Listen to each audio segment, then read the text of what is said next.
యేసే పరిష్కారము అనుదిన Bible study కార్యక్రమం ప్రేక్షకులందరికీ మన ప్రభువును ప్రియ రక్షకుడు అయిన యేసుక్రీస్తు వారి అత్యున్నతమైన నామమున వందనాలు. ప్రభువునందు ప్రియ దేవుని బిడ్డలారా, నేటి దినము డాక్టర్ కారుపాటి శ్యాన్సాగర్ గారి ద్వారా బైబిల్ స్టడీలోని వాక్య ధ్యానమును న్యాయాధిపతుల గ్రంథము నుండి ధ్యానం చేసుకుందాము. మీరందరూ బైబిల్తోనూ నోట్బుక్తోనూ సిద్ధపడి ఉంటే గడచిన ఆదివారము మేము మీకు అందించిన క్విజ్ నెంబర్ 354లోని ప్రశ్నలు, వాటి సమాధానాలు ముందుగా చదువుతానండి. మీరు రాసిన సమాధానాలతో వాటిని సరిపోల్చుకోండి. క్విజ్ నెంబర్ 354 మొదటి ప్రశ్న. హాసోరు రాజును ఇతర రాజులను యెహోషువ ఎచ్చట జయించెను? దీనికి సమాధానము మేరోము నీళ్ల యొద్ద. రెండో ప్రశ్న. యెహోషువ జయించిన రాజులెందరు? దీనికి సమాధానము 31. మూడో ప్రశ్న. ఆయనకు అర్పింపబడు హోమములే వారికి స్వాస్థ్యము. రిఫరెన్సు వ్రాయండి. దీనికి సమాధానము యెహోషువ గ్రంథము 13వ అధ్యాయం 14వ వచనం. నాలుగో ప్రశ్న. యెహోవా కాలేబుకు స్వాస్థ్యముగా ఏమి ఇచ్చెను? దీనికి సమాధానము హెబ్రోనును. ఐదో ప్రశ్న. అక్సా తన తండ్రి అయిన కాలేబు నుండి ఏమి కోరెను? దీనికి సమాధానము తండ్రి దీవెనను కోరెను. అలాగే క్విజ్ నెంబర్ 355లోని ప్రశ్న కూడా చదువుతానండి, తొందరగా రాసుకోవడానికి ప్రయత్నం చేయండి. ఈ క్విజ్ నెంబర్ 355 యెహోషువ గ్రంథము 21వ అధ్యాయం నుండి 24వ అధ్యాయం మధ్య ఇవ్వబడిన ప్రశ్నలు. మొదటి ప్రశ్న. ఇజ్రాయేలీయుల స్వాస్థ్యములో లేవీయుల పట్టణములెన్ని? ఇజ్రాయేలీయుల స్వాస్థ్యములో లేవీయుల పట్టణములెన్ని? రెండో ప్రశ్న. ఇజ్రాయేలీయులు రూబేనీయులతో యుద్ధము చేయుటకు ఏల సిద్ధపడిరి? ఇజ్రాయేలీయులు రూబేనీయులతో యుద్ధము చేయుటకు ఎలా సిద్ధపడిరి? మూడో ప్రశ్న. ఇజ్రాయేలీయుల పక్షముగా ఎవరు యుద్ధము చేసిరి? ఇజ్రాయేలీయుల పక్షముగా ఎవరు యుద్ధము చేసిరి? నాలుగో ప్రశ్న. నేనును నా ఇంటి వారును యెహోవానే సేవించెదము. రిఫరెన్సు వ్రాయండి. నేనును నా ఇంటి వారును యెహోవానే సేవించెదము. రిఫరెన్సు వ్రాయండి. ఆఖరి ప్రశ్న, ఐదో ప్రశ్న. ఇజ్రాయేలీయుల మీద ఏది సాక్షిగా ఉండును? ఇజ్రాయేలీయుల మీద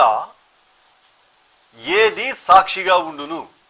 ఈ 5 ప్రశ్నలకు సరైన సమాధానం రాసి వచ్చే శనివారంలోగా మా కార్యాలయానికి పంపించండి. మీ పేరు, అడ్రస్సు రాయటం మర్చిపోకండి. క్విజ్ రాసే ప్రేక్షకులు 3 విషయాలు జ్ఞాపకం ఉంచుకోవాలి.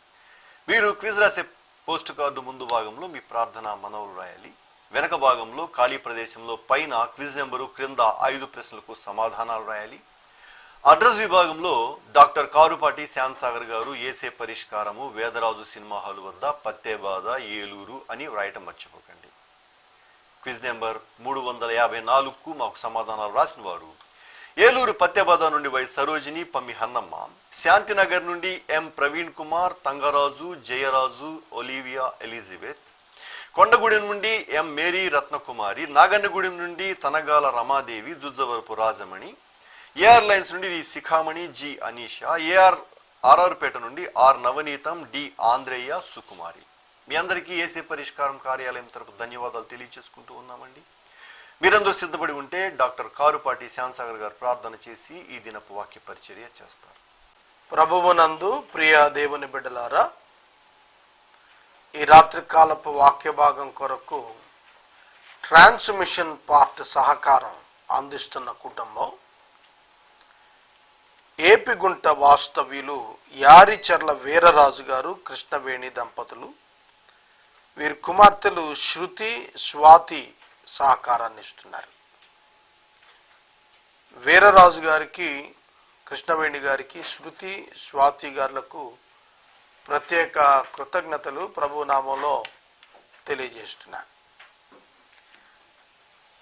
ఎపిసోడ్ సహకారులు కావాలని ప్రార్థన చేద్దాం. ఈ రాత్రి ఎపిసోడ్ సహకారం ఇచ్చిన వీర్రాజు గారి కుటుంబానికి ప్రత్యేక కృతజ్ఞతలు ప్రభు నామంలో తెలియజేస్తున్నా. ఈ దినం మనం క్విజ్ ప్రసారం చేసుకుంటున్నాం. క్విజ్ రాసిన వారికి ప్రత్యేక కృతజ్ఞతలు. ప్రార్థన. మమ్మను మిక్కిలిగా ప్రేమిస్తోన్న మా ప్రభు మీకు వందనాలు. ఈ రాత్రి కాలం మీ దాసులు వీర్రాజు గారి కుటుంబం కొరకు ప్రార్థిస్తున్నాం. బిడ్డలను మీరు ఆశీర్వదించాలని వేడుకుంటున్నాం. ఈ రాత్రి ప్రత్యేకంగా క్విజ్ రాసిన వారిని దీవించమని కూడా ప్రార్థన చేస్తున్నాం. అనేకులు బైబిల్ని స్టడీ చేయటానికి సహాయం చేయమని వేడుకుంటున్నాం. మా ప్రేక్షకులు రక్షించబడాలని ప్రార్థన చేస్తున్నాం. మీ కృపా సహాయం వారికి ఇవ్వండి. నేటి వాక్య ధ్యానం ద్వారా కొన్ని ఆత్మీయ పాఠాలు మాకు నేర్పండి. యేసు నామములో ప్రార్థిస్తున్నాము తండ్రి, ఆమేన్. ప్రభువునందు ప్రియా దేవుని బిడ్డలారా, దయచేసి మీ పరిశుద్ధ బైబిల్ గ్రంథాన్ని తెరవండి. న్యాయాధిపతుల గ్రంథము 13వ అధ్యాయము 2వ వచనము వాక్యం ప్రారంభం. ఇశ్రాయేలు జనాంగము ఫిలిస్తీయులకు 40 సంవత్సరాలు దేవుని చేత అప్పగించబడ్డారు. 40 సంవత్సరాలు ఫిలిస్తీయులు ఇశ్రాయేలీయులను ఏలుతూ వచ్చారు, భయకంపితులను చేశారు. ఆ కాలంలో దేవుడు ఒక న్యాయాధిపతిని లేపాలని ఉద్దేశించాడు. ఆ న్యాయాధిపతిని ఎవరి ఇంట తీసుకురావాలి అనే దానిని మనం ఆలోచన చేసినప్పుడు దాను వంశాన్ని కోరుకున్నాడు. దాను వంశీయులు people of wandering in their land, సంచారం చేస్తూ ఉండేవాళ్ళు. యెహోషువ గ్రంథం 19వ అధ్యాయం 47వ వచనం నుండి చూస్తే వారు తమ యుద్ధాన్ని కంటిన్యూ చేస్తున్న ప్రజలుగా కనిపించారు. ఈ దాను గోత్రాన్ని గురించి మనకు వారి యొక్క తరాలను గుర్చినటువంటి విశేషాలు కూడా మనం ఆదికాండం గ్రంథంలో మనం పరిశీలించగలుగుతాం. ఆదికాండము గ్రంథం 50వ అధ్యాయానికి వచ్చేటప్పటికి యాకోబు తన యొక్క కుమారులతో మాట్లాడుతున్నప్పుడు 49వ అధ్యాయం 17-16 వచనాలు అంటాడు. దాను ఇశ్రాయేలీ గోత్రికుల వలె తన ప్రజలకు న్యాయం తీరుస్తాడు. దాను త్రోవలో సర్పంగాను కట్లపాంగాను ఉంటాడు. గుర్రపు మడిమెలు అది కరుస్తుంది, అందువలన ఎక్కువవాడు వెనకకు పడతాడు. ఫైటింగ్ ఫోర్స్ అన్నమాట వీళ్ళు. యుద్ధం అంటే ప్రీతి వీరికి. ఈ దాను గోత్రికులను గుర్చినటువంటి విషయాల్లో మనకు ద్వితీయోపదేశ కాండంలో మోషే గారి యొక్క దీవెనలు గనుక మనం చూస్తూ వచ్చినట్లయితే చాలా తేటగా దానును గురించి రాస్తున్నప్పుడు 33వ అధ్యాయంలో అంటాడు, దాను సింహపు పిల్ల, అది భాషాను మీద నుండి దుమికి దాటుతోంది అన్నాడు. దాను యొక్క ప్రజలను సింహపు పిల్లతో అంటే పోరాటాన్ని సూచిస్తోంది, యుద్ధాన్ని సూచిస్తోంది, నాయకత్వాన్ని సూచిస్తోంది. ఈ దాను గోత్రం వ్యభిచారం, ఆధ్యాత్మిక వ్యభిచారాన్ని, విగ్రహారాధన చేసినటువంటి కారణం చేత ఈ గోత్రాన్ని ప్రకటన గ్రంథంలో 12 గోత్రాల వివరాలు ఇచ్చినప్పుడు అక్కడ ఈ గోత్రాన్ని గురించి వ్రాయలేదు. ప్రకటన గ్రంథం 7వ అధ్యాయం కనుక మనం చూస్తే 4వ వచనంలో 1,44,000 మంది గోత్రాలు ఇచ్చినప్పుడు ఈ దాను గోత్రం పేరు 9 వచనాల వరకు చదివితే కనపడదు. డేంజరస్ పీపుల్ కింద కూడా వీళ్ళని ఉన్న గోత్రాల్లో లెక్కించడం జరుగుతుంది. అలాగే బైబిల్ గ్రంథంలో వీరి యొక్క చరిత్ర చాలా ప్రధానంగా మనకు అధ్యయనం చేయబడుతుంది. ఆదికాండము గ్రంథంలో యాకోబు తన యొక్క భార్యలిద్దరి చేత సంతానాన్ని పొందినటువంటి విధానాన్ని వ్రాస్తున్నప్పుడు మనకు చాలా తేటగా 30వ అధ్యాయంలో దానును గుర్చినటువంటి వివరాలు మనకు కనిపిస్తాయి. ఆదికాండము 30వ అధ్యాయంలో రాహేలు తన దాసి అయినటువంటి బిల్హాను యాకోబునకు ఇచ్చినప్పుడు బిల్హా గర్భవతి అయి యాకోబునకు కుమారుని కంది. అప్పుడు రాహేలు దేవుడు నాకు తీర్పు తీర్చెను అని, ఆయన నా మొర విని నాకు కుమారుని దయచేశాడని అతనికి దాను అనేటువంటి పేరు పెట్టింది. నా మొర విన్నాడు దేవుడు, తీర్పు తీర్చాడు అనేటువంటి ఉద్దేశంతో దాను అనే పేరు పెట్టింది. ఎందుకు ఇదంతా చెబుతూ వచ్చానంటే, ఇశ్రాయేలీయులను ఫిలిస్తీయుల నుండి రక్షించటానికి దేవుడు ఈ ప్రత్యేక కాలములో దాను కుటుంబంలో నుంచి ఒక వారియర్ను లేపుతున్నాడు. సాధారణ మానవ బలాన్ని మించినటువంటి అధికమైనటువంటి బలము కలిగిన ఒక బలాఢ్యుడిని దేవుడు ఇశ్రాయేలీయుల కొరకు చరిత్రలో లేపబోతున్నాడు. కాబట్టి జోరియా పట్టణానికి చెందిన మనోహ అనేటువంటి ఒక వ్యక్తి యొక్క కుటుంబం ద్వారా ఈ కుమారుని తీసుకుని వస్తున్నాడు. చదువుకుందాం. మనోహ భార్య గొడ్రాలై కాన్పు లేక ఉండెను. యెహోవా దూత ఆ స్త్రీకి ప్రత్యక్షమై, ఇదిగో నీవు గొడ్రాలవు, నీకు కానుపు లేకపోయెను, అయితే నీవు గర్భవతి అయి కుమారుని కంటావు. కాబట్టి నీవు జాగ్రత్తగా ఉండి ద్రాక్షారసం గాని మద్యాన్ని గాని త్రాగొద్దు, అపవిత్రమైనది ఏది తినవద్దు. నీవు కుమారుని కంటావు, అతని తల మీద మంగళకత్తి వేయొద్దు. ఆ బిడ్డ గర్భమున పుట్టింది మొదలుకొని దేవునికి వ్రతం చేయబడిన వాడై, నాజీరు చేయబడిన వాడై, ఫిలిస్తీన్ల చేతుల్లో నుండి ఇశ్రాయేలీయులను రక్షింప మొదలుపెట్టిందని ఆమెతో చెప్పాను. మనోహ భార్య పేరు ఇక్కడ వ్రాయలేదు, మనోహ భార్య పేరు వ్రాయలేదు. కానీ దేవుని యొక్క దూత, యెహోవా దూత ప్రత్యక్షమయ్యారు ఆ స్త్రీకి. యెహోవా దూత యొక్క ప్రత్యక్షత పాత నిబంధన గ్రంథంలో యేసుక్రీస్తు ప్రభువు వారు శరీరధారి కాక పూర్వపు ప్రత్యక్షతలుగా భావిస్తాం. Pre incarnated Christ, angel of God. యెహోవా దూత వేరు, దేవుని దూతలు వేరు. ఏంజల్స్ వేరు, క్రియేటెడ్ బీయింగ్స్ ఏంజల్స్, సృష్టిలో భాగం ఏంజల్స్ దూతలు. కానీ యెహోవా దూత సృష్టిలో భాగం కాదు. దేవుని వాక్కు సశరీరుడుగా పాత నిబంధనలో ప్రత్యక్షమైనది యెహోవా దూత ప్రత్యక్షత అనేది గుర్తెరగాలి. ఆయన కనిపించాడు, మాట్లాడాడు, వారితో సమయాన్ని గడిపాడు. ఫిజికల్ ఐస్, భౌతిక నేత్రాలతో వారు యెహోవా దూతను చూడగలిగారు. యెహోవా దూతను చూచిన ప్రతిసారి కూడా భక్తులు యెహోవాగానే వర్ణించారు, దేవునిగానే వర్ణించారు. కనుక దేవుని యొక్క ప్రత్యక్షత పాత నిబంధనలో వాక్కు యొక్క ప్రత్యక్షత యెహోవా దూతగా ప్రత్యక్షత అనుగ్రహించుట జరిగింది. కాబట్టి ఇక్కడ దేవుని యొక్క దూత, యెహోవా దూత మాట్లాడుతూ, నీవు గొడ్రాలవు, నీకు కాన్పు లేకపోయాను. మానవుని స్థితి దేవుడు ఎరిగినవాడు అనేది ఇక్కడ మనం అర్థం చేసుకుంటున్నాం. అయితే నువ్వు గర్భవతి కుమారుని కంటావు. కుమారుడు పుడతాడా, గర్భవతి అయిన ఆవిడికి కుమార్తె పుడుతుందా అనేది ముందస్తుగానే ఇక్కడ దేవుడు చెప్పేస్తున్నాడు. కుమారుని కంటావు. అబ్రహాం గారికి చెప్పాడు, నీ భార్య కుమారుని కంటుంది, ఇస్సాకు. మరియ గారికి గబ్రియేలు దూత చెప్పాడు, నువ్వు కుమారుని కంటావు అని, యేసు ప్రభువుని గురించి. ఇక్కడ యెహోవా దూతగా ప్రభు మనోహ భార్యకి చెబుతున్నారు, నువ్వు కుమారుని కంటావు.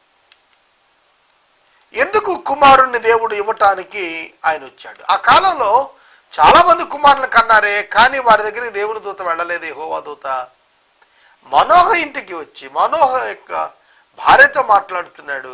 ఇదిగో నీవు గర్భవతి అవుతావు, కుమారుణ్ణి కంటావు, అతడు ఇశ్రాయేలీలను ఫిలిస్తీన్ల చేతిలో నుండి విడిపించుతాడు. That is the purpose of that boy and his life. ఆ కుమారుని యొక్క భవిష్యత్ ఉద్దేశం ఏమిటంటే ఇశ్రాయేలీలను ఫిలిస్తీన్ల నుండి రక్షించటం మొదలు పెట్టేస్తాడు. కాబట్టి అతను ఒక ప్రత్యేకమైనటువంటి జననంతో రాబోతున్నాడు. అతడు దేవుడి కొరకు ప్రతిష్ఠించాల్సిన అవసరం ఉంది. అతడు గర్భములో ఉన్నప్పుడు మొదలుకొని కూడా ఆ ప్రతిష్ఠ కొనసాగాలి. అతని జీవితకాలం అంతా కూడా కొనసాగాలి. అతని గర్భంలో ఉన్న దినాల్లో అతని తల్లిగా నీకు కొన్ని బాధ్యతలు ఇస్తున్నాను. ఏమిటంటే నీవు మద్యపానం చేయకూడదు, ద్రాక్షారసం త్రాగకూడదు, అపవిత్రమైనది దేన్ని తినకూడదు, నాజీరు చేయబడిన వాడుగా ఉంటాడు. అతడు వ్రతం చేయబడిన వాడుగా, ప్రత్యేకించబడిన వాడుగా ఉండబోతున్నాడు ఆ బిడ్డ. కాబట్టి నువ్వు ఆ పరిశుద్ధతను కాపాడాలి ఆ బిడ్డ గర్భంలో ఉన్నప్పుడు కూడా. ఎందుకంటే ఒక అసాధారణమైనటువంటి భౌతిక శక్తి కలిగినటువంటి వాడిగా, బలం కలిగిన వాడిగా ఆ బిడ్డ జన్మించబోతున్నాడు. అతడు పుట్టిన తర్వాత అతని తల మీద మంగళ కత్తి వేయకూడదు. మనకైతే కొద్ది దినాల తర్వాత కొద్ది దినాల తర్వాత పుట్టెంటుకలు తీసేస్తారు, ఆ తర్వాత క్రాప్ వేస్తుంటాం మనం. కానీ ఇతని గురించి మాట్లాడినప్పుడు అతని తల వెంట్రుకలు కత్తిరించకూడదు. అతడు నాజీరు చేయబడ్డాడు. ఒక అంతరంగ భావన నాజీరు చేయబడటం అయితే, భౌతికమైనటువంటి క్రియ తల వెంట్రుకలు కనపడటం. అంతరంగంలో మార్పు వచ్చినప్పుడే తల వెంట్రుకలు కట్ చేయడం జరుగుద్ది, అప్పటి వరకు జరగదు. కనుక పాపం అనేది అంతరంగ సంబంధమైనది, క్రియ అనేది భౌతిక సంబంధమైనది. క్రియ పాపము కారణంగా దేవుడు తృణీకరించి చేసినప్పుడు అది పాపముగా మనుషుల మధ్య ఎంచబడుతోంది. ఈ విషయాన్ని మనం తప్పక గుర్తెరగాలి. నీవు జాగ్రత్తగా ఉండుము. నీవు కుమారుని ఉంటున్నావు గనక నీవు జాగ్రత్తగా ఉండు. దేవుని కార్యము జరిగించుటలో నీ ప్రవర్తన, నీ పానము, నీ ఆహారము పరిశుద్ధపరచబడేటట్లుగా జాగ్రత్త వహించు. అందుకే ఆమెకు ప్రత్యక్షమయ్యాడు. ఆమె ఈ మాటలు విన్నది. అతడు ఆ యొక్క దేవుని యొక్క దూత ప్రత్యక్షత నుండి విరమించారు, కనబడలేదు ఇక. అప్పుడు ఆమె తన భర్త దగ్గరికి పరిగెత్తుకుని వెళుతోంది. ఆ స్త్రీ తన పిరమిడ్ యుద్ధకు వచ్చేసి, దైవజనుడు ఒకడు నా యుద్ధకు వచ్చాడు, మ్యాన్ ఆఫ్ గాడ్ అని చెప్పింది. దైవజనుడు అని చెప్పింది. దైవజనుడు నా దగ్గరికి వచ్చాడు, అతని రూపం దేవదూత రూపంలో ఉంది అన్నాడు. ఏమిటి దీని అర్థం అంటే, మానవ రూపం కాదు, మానవ రూపం కాదు. మరి దైవదూత అనేది ఎట్లా తెలుస్తోంది? అతను ప్రత్యక్షతలో ఉన్నటువంటి గంభీరత, శక్తి, అతని యొక్క ఆకారం ఆ విధంగా కనబడుతోంది. కనుక ఇక్కడ ఈ స్పిరిట్, దేవుని యొక్క ఆత్మ, సశరీరుడిగా ప్రత్యక్షత ఇచ్చిన దేవుని యొక్క వాక్కు, ఇక్కడ వారు అర్థం చేసుకున్నది ఏమిటంటే, దైవజనుడిగా అర్థం చేసుకుని దేవుని సన్నిధికి మరలా వెళ్ళి ప్రార్థన చేస్తున్నారు. అతడు ఎక్కడి నుంచి వచ్చాడో నేను అడగలేదు, అతడు తన పేరు కూడా నాతో చెప్పలేదు. కానీ ఆలకించు, గర్భవతి కుమారుని గంటావు, మద్యపానం చేయొద్దు, త్రాగద్దు, అపవిత్రమైన దేన్ని తినద్దు, ఆ బిడ్డ మొదలుకొని నాజీరు చేయబడిన వాడై ఉంటాడు అని చెప్పి నాతో చెప్పాడు. అనగానే as the head of the family, కుటుంబ పెద్దగా మనోహ దాన్ని ఇంకా క్లారిఫికేషన్ తెలుసుకోవటానికి, దేవా దైవజనుడిని నా దగ్గరికి పంపించు, నేను కూడా తెలుసుకోవాలి ఇంకా ఆ బిడ్డను ఎలా పెంచాలనేది. As a father, role of the father, ఒక తండ్రిగా నేనేం చేయాలి ఆ బిడ్డ పట్ల, నా ప్రవర్తన ఎట్లుండాలి, నేను ఎలా సిద్ధపరచాలి దైవ కార్యం కొరకు నా సంతానాన్ని అనేది నేను తెలుసుకోవాలనే ఉద్దేశంతో మనోహ ప్రార్థన చేస్తున్నాడు. ప్రభువా, నీవు పంపిన దైవజనుడు మరలా మా యొద్దకు వచ్చి పుట్టబోవు ఆ బిడ్డకు మేమేమి చేయవలెనో దానిని మాకు నేర్పునట్లు దయచేయము అని యెహోవాను వేడుకొనెను. దేవుడు మనోహ ప్రార్థన ఆలకించెను అని రాసింది. The prayer of the parents తల్లిదండ్రుల యొక్క ప్రార్థన ఏమై ఉండాలి? మనోహ ఒక మోడల్ పేరెంట్, ప్రార్థనలో ఒక మాదిరికరమైన తండ్రి అండి. ఈ బిడ్డను మాకు ఇచ్చావంటే ఈ బిడ్డను మేమేం చేయాలి, మాకు నేర్పండి ప్రభు అన్నాడు. క్రైస్తవ కుటుంబం, క్రిస్టియన్ ఫ్యామిలీ, దేవుడు వారికి ఇచ్చిన బిడ్డలను దేవుని కొరకు పెంచుట నేర్చుకోవాలి. అది నేర్పించమని మనోహ అడుగుతున్నాడండి. క్రిస్టియన్ పేరెంటింగ్ అని ఒక టాపిక్ సెమినార్స్లో చెబుతుంటాం. క్రైస్తవ తల్లిదండ్రులు బిడ్డలను బాల్యములోనే దేవుని వైపు పెంచడం నేర్చుకోవాలి. అందుకనే 12 సంవత్సరాలు వచ్చేటప్పటికి యూదులు ధర్మశాస్త్రాన్ని కంటత పెట్టించేవాళ్ళు పిల్లలతో. వాళ్ళు బాల్యములోనే దేవుని ఎరగటం నేర్పించేవాళ్ళు, దేవుని వెంబడించడం నేర్పించేవాళ్ళు. అందుకనే చరిత్రలో మనం గమనించినప్పుడు దావీదు భక్తుడు బాల్యములోనే దేవుని పేరు వినియోగించాడు, దేవుని బిడ్డగా చాటాడు, దేవునిపై విశ్వాస ప్రదర్శన చేశాడు. అలాగే రాజుల గ్రంథంలో నయమానింట ఉన్న చిన్నది దేవుని గురించినటువంటి సంభాషణ చేసింది. మన ఇంట్లో బాల్యంలో ఉన్న పిల్లలు దేవుని గురించిన సంభాషణ చేస్తున్నారా? 5 సంవత్సరాలు వచ్చేటప్పటికే చాలా కుటుంబాల్లో దేవుని గురించినటువంటి అవగాహన పిల్లలకు నేర్పిస్తున్న తల్లిదండ్రులు, ప్రశంసనీయులైనటువంటి తల్లిదండ్రులు ఈనాడు క్రైస్తవ సమాజంలో ఉన్నారు. 119వ దావీదు కీర్తన 5 సంవత్సరాల పిల్లవాడితో కంటత పట్టించింది తమిళనాడు కుటుంబం, ఒక కుటుంబం. ఆ చిన్న అబ్బాయి 119వ కీర్తన అంతా చెప్పాడు 5వ ఏట. ఈ రోజున ఒక్క వచనం చెప్పటానికి మనం కంగారు పడుతుంటాం, సరిగ్గా చెప్పలేకపోతుంటాం. ఎలా దేవుని కొరకు బిడ్డను పెంచాలి, ఇది అభ్యాసం. తిమోతిని గురించి పౌలు మాట్లాడుతున్నప్పుడు క్లోయిలోను యునేకేలోను నివసించిన విశ్వాసం నీలోకి వచ్చిందని అన్నాడు. అంటే బాల్యం నుండి కూడా ఆ క్రిస్టియన్ పేరెంటింగ్ అనేది రావాలి. ఈ రోజున మనం పిల్లలను బైబిల్ గ్రంథంలో మత్తయి సువార్త తీయమంటే పాత నిబంధనలో వెతికే పిల్లలు లేకపోలేదు. That is the responsibility of their parents. వారి పిల్లలు గురించిన బాధ్యత తల్లిదండ్రులదే. మనం ఈ రోజున సంస్కృతి పెరిగింది, విద్య పెరిగింది, అన్ని పెరిగాయి అనుకుంటాం. కానీ పిల్లలను దేవుని పట్ల పెంచటంలో మనం ఎంత ముందుకు వస్తున్నాం? అదే మనోహ అడుగుతున్నాడు, దేవా ఆ బిడ్డ ఎట్టివాడవుతాడు, నేను అతనిని ఎలా పెంచాలి, నాకు నేర్పించు ప్రభు అని అడుగుతున్నాడు. ఆ విధంగా ఆ పురుషుడిని మరలా దేవుడు పంపించమని వారు ప్రార్థన చేసినప్పుడు ఆ సమయమున ఆమె తన పెనిమిటైన మనోహ యొద్ద 10వ వచనం, ఆ సమయమున ఆమె పెనిమిటి అయిన మనోహ ఆమె యొద్ద ఉండలేదు కనుక ఆ స్త్రీ త్వరగా పరిగెత్తి ఆనాడు నా ఎదుకు వచ్చిన పురుషుడు నాకు కనబడ్డాడని చెప్పినప్పుడు మనోహ లేచి తన భార్య వెంబడి వెళ్ళి ఆ మనుషుని యొద్దకు వచ్చి దేవదూత రూపమని చెప్పారు, దైవజనుని చెప్పారు, ఆ మనుషుని యొద్దకు వచ్చి అని అంటున్నాడు. Physical appearance, step down glory, తన తగ్గించబడిన మహిమతో దేవుడిచ్చిన ప్రత్యక్షత పాత నిబంధనలో, అదే క్రీస్తు యొక్క ముందస్తు ప్రత్యక్షతలు ఇవి అని చెప్పడం జరుగుతోంది. ఈ స్త్రీతో మాట్లాడిన వాడు నీవేనా అనగా అతడు నేనే అనెను. అందుకు మనం కావున నీ మాట నెరవేరినప్పుడు ఆ బిడ్డ ఎట్టివాడవుతాడో అతడు చేయవలసిన కార్యం ఏంటో నాకు తెలుపుము అని మనవి చేయగా, ఆ స్త్రీకి నేను చెప్పిందంతా చేయాలి, ద్రాక్షరసం త్రాగకూడదు, మద్యం తాగకూడదు, అలాగే ఆమె అపవిత్రమైనది తినకూడదు, ఆజ్ఞాపించిందంత చేయాలని చెప్పాను. దేవుని దూత ఏమీ మార్పు లేకుండానే చెప్పాడు ఏం చేయాలి అనేది. ఆమెకి ఏది చెప్పడం జరిగిందో మనోహకు కూడా అదే చెప్పాడు. సందేశంలో మార్పు లేదు, కానీ క్లారిఫికేషన్, ఆ వ్యక్తి డైరెక్ట్గా ఇన్స్ట్రక్షన్ పొందటానికి మనోహ ఇష్టపడ్డాడు. Because it is from God, దేవుని నుండి వచ్చింది కాబట్టి అది జాగ్రత్తగా అమలుపరచాల్సినటువంటి ఆజ్ఞ కాబట్టి దానిని అమలుపరచడానికి మనోహ ఆ ప్రత్యక్షతను కోరుకున్నాడు. ఆ తరువాత మనోహ అంటున్నాడు, ఒక మేకపిల్లను సిద్ధపరిచి నీ సన్నిధికి తెస్తాం, ఆగమన్నాడు. ఆ దూత నీవు నన్ను నిలిపినా నీ భోజనం నేను తినను, నువ్వు దహనబలి అర్పించాలంటే యెహోవాకే అర్పించాలి.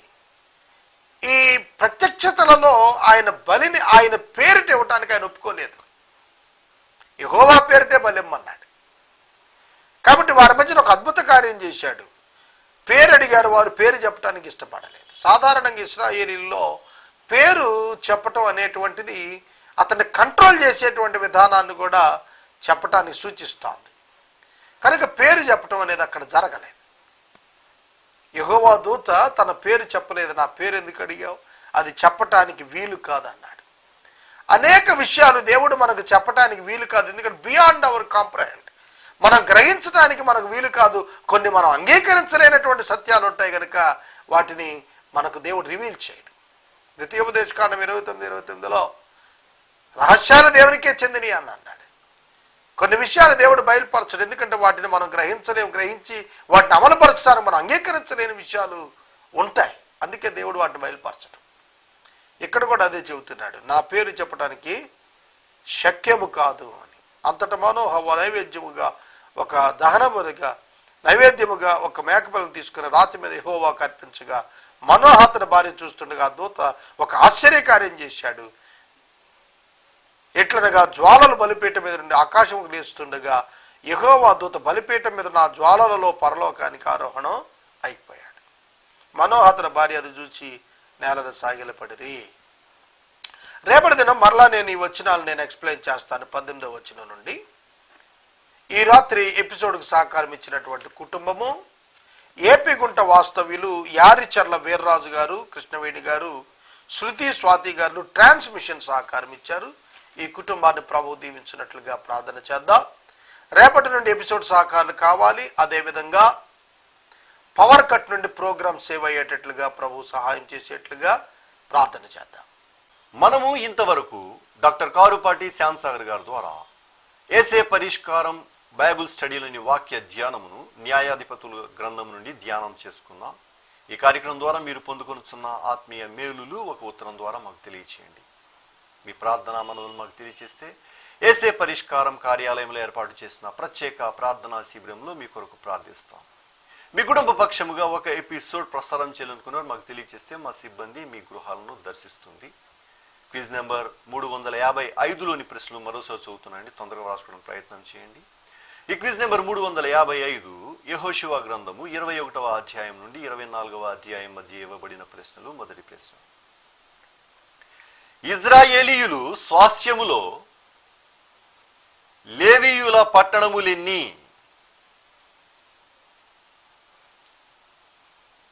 ఇజ్రాయేలీయుల స్వాస్థ్యములో లేవీయుల పట్టణములెన్ని?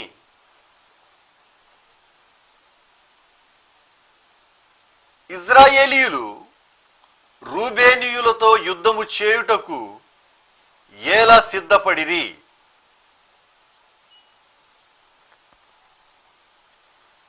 ఇజ్రాయేలీయులు రూబేనీయులతో యుద్ధము చేయుటకు ఎలా సిద్ధపడిరి? మూడో ప్రశ్న, ఇజ్రాయేలీయుల పక్షముగా ఎవరు యుద్ధము చేసిరి? ఇజ్రాయేలు పక్షముగా ఎవరు యుద్ధము చేసిరి? నాలుగో ప్రశ్న, నేనును నా ఇంటి వారును యెహోవానే సేవించెదము. రిఫరెన్సు వ్రాయండి. నేనును నా ఇంటి వారును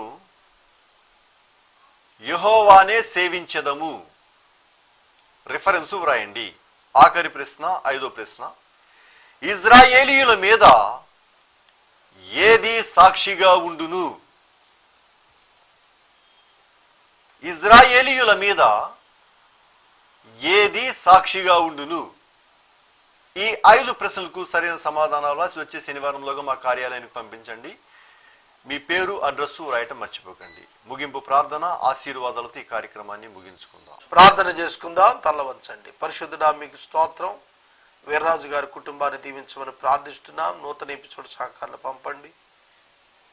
వాక్యం విన్న ప్రేక్షకులు రక్షించబడుటకు, రక్షించబడిన వారు వాక్యం ప్రకారం జీవించుటకు క్రిస్టియన్ పేరెంటింగ్ క్రిస్టియన్స్కు నేర్పించండి. యేసు దివ్య నామమున అడుగుచున్నాం తండ్రి, ఆమేన్. మన తండ్రి అయిన దేవుని ప్రేమ, కుమారుడైన యేసయ్య కృప, పరిశుద్ధాత్మ నీ అన్యోన్య సహవాసం సదాకాలం మనందరికి తోడై ఉన్నది గాక. ఆమేన్.